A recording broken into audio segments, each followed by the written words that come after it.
গুৱাহাটী মহানগৰখন বহুত ডাঙৰ মহানগৰ। কৰবাত কেতিয়াবা যিবিলাক অভাৱ অভিযোগ থাকে আমি দিনে ৰাতিয়ে কাম কৰি থাকোঁ।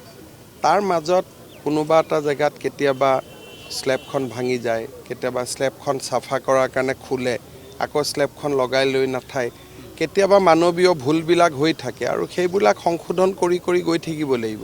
কিন্তু ডাঙৰ মহানগৰী এখন আৰু কৰবাত নহয় কৰবাত এতিয়া এইটো ড্ৰেইনে যদি আপোনালোকে চাই এই ড্ৰেইনটোত কৰিবলগীয়া তাত একোৱেই নাই।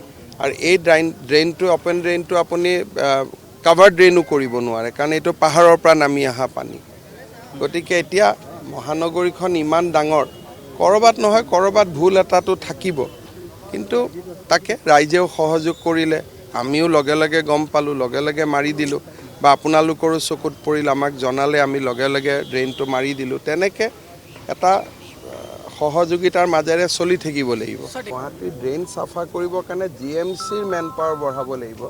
কিন্তু SDRF আৰু NDRFৰ কাম হ'ল বানপানী বা এনেকুৱা জুই, অগ্নিকাণ্ডত এনেকুৱা যিবিলাক মানুহৰ এক্সিডেণ্ট হয় তেওঁলোকক উদ্ধাৰ কৰা। আজিয়ে চাওক, GS ৰোডতো এবাৰো পানী উঠা নাই, বিবৰুৱা কলেজত আছিল, পানী উঠা নাই। গতিকে আজি গুৱাহাটী মহানগৰীত যোৱাকালি বৰষুণ হৈছিল, আজিতো মেক্সিমাম এৰিয়াত পানী নাই।